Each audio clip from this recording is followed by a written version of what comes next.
And first is that God will help us if we do what we can. But we have to do what we can first.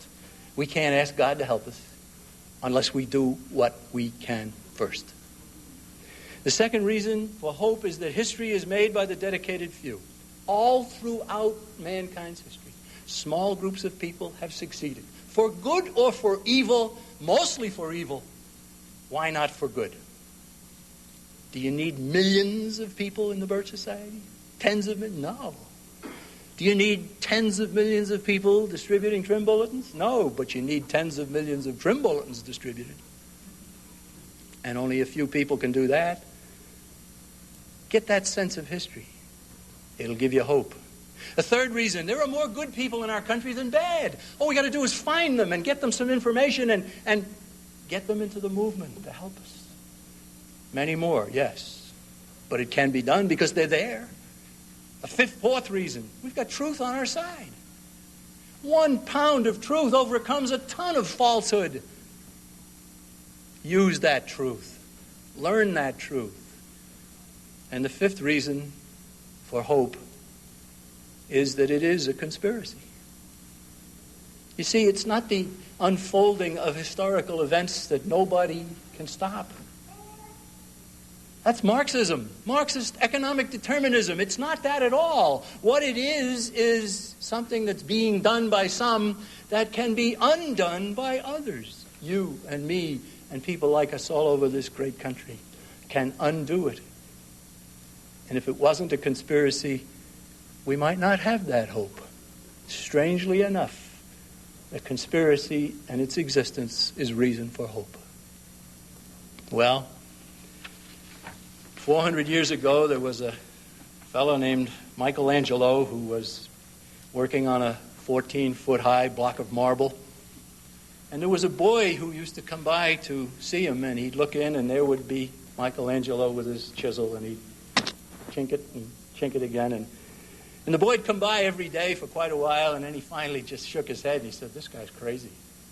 He's never going to get anywhere. Look at that." So he stopped coming. And then he went back about 1.5 years later. And there was a magnificent statue of David. And the boy, in all innocence, looked at Michelangelo and he said, "How did you know he was in there?"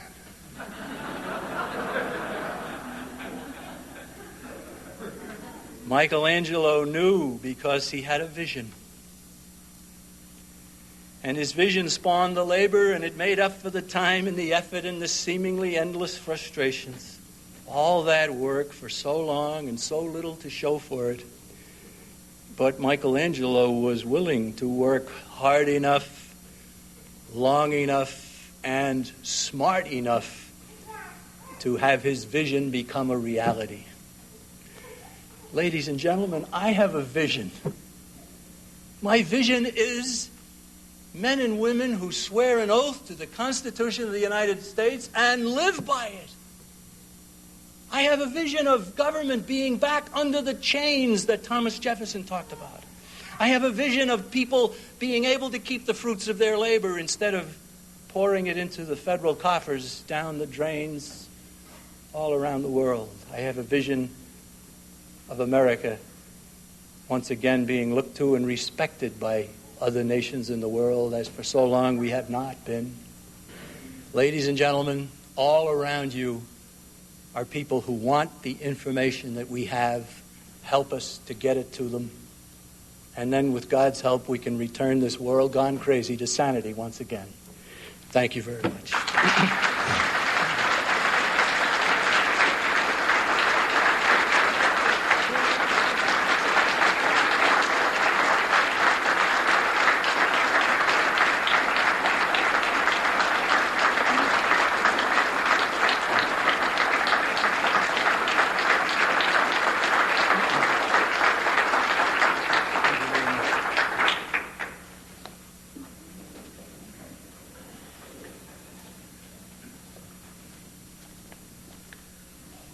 Thank you very much, John, for a highly informative speech. In a few minutes, John will come back for some questions.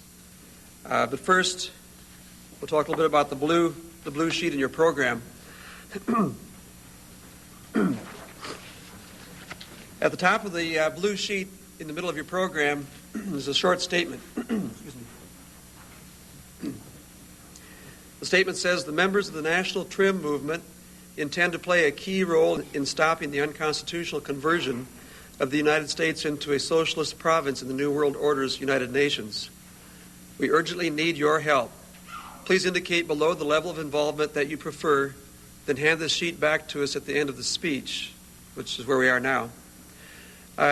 So if you have some of these filled out, in the next few minutes we'll be collecting them down the center aisle. And if you need a pen or something like that, is Stan or Warren or somebody available? I don't see Stan right off. Oh, we have a few pens over here to the side. If you need some pens, you can indicate the stand over there. And if you are just finishing up this sheet, I'm just going to take a short time to read the passage on page 2 of the program tonight. The passage I'm talking about is on page 2, where it's from James Madison in the Federalist Papers, where Madison provides the rationale for the TRIM program of widely exposing the voting records on spending bills of each representative in Congress. So Madison said, the House of Representatives cannot only refuse, but they alone can propose the supplies requisite for the support of government. They, in a word, hold the purse, that powerful instrument by which we behold in the history of the British Constitution an infant and humble representation of the people, gradually enlarging the sphere of its activity and importance, and finally reducing, as far as it seems to have wished, all the overgrown prerogatives of the other branches of the government. This power over the purse may, in fact, be regarded as the most complete and effectual weapon with which any constitution can arm the immediate representatives of the people, for obtaining the redress of every grievance and for carrying into effect every just and salutary measure. So that's a good passage. I guess Warren and Stan, if you could collect the blue sheets anybody has, this is a way we can get back to you on future speeches, any kind of activities that TRIM is engaging in. And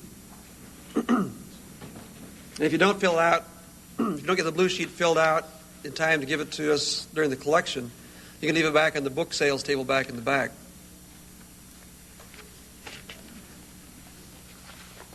Okay, now we're going to have a short question and answer session with John. And I have one request: no speeches, please. John is the only person authorized to give a speech tonight.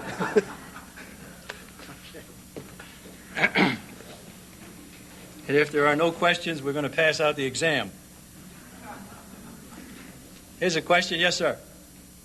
Right now, the demographics has where most of the people in the country are over 65, and that's a big drain. No, wait a minute. Most of the people in the country are not over 65. Let me finish my question. Oh, okay. You have all this federal debt for transfer payments for Social Security and Medicaid, and all those is one of the ways they're going to balance the budget is to have euthanasia for all these people with a medical health. There's something to fear, yes. So what's the answer? Well, actually, I don't think you'll find a better answer to that question than what happened in Chile. And that's a major part of one of the sections of my book. If they can do it down there and the people love it, then fine, it can be done. And if it is done here in the United States, I know a lot of young men who would love to become investment counselors. With all that money available to put into other kinds of programs, there would be a boom in this country that nobody could parallel. And that's what I recommend that should be done. Yes, sir. Have you correlated any of the stuff you've been talking about here tonight about Federal Reserve stuff with the doing away with currency altogether in the United States and going to total electronic funds and doing away with all hard currency whatsoever? No, I didn't get in. You're talking about the emergence of a cashless society. No, I really didn't get into that. But let me say this, that anonymity in the use of money is a major ingredient of freedom.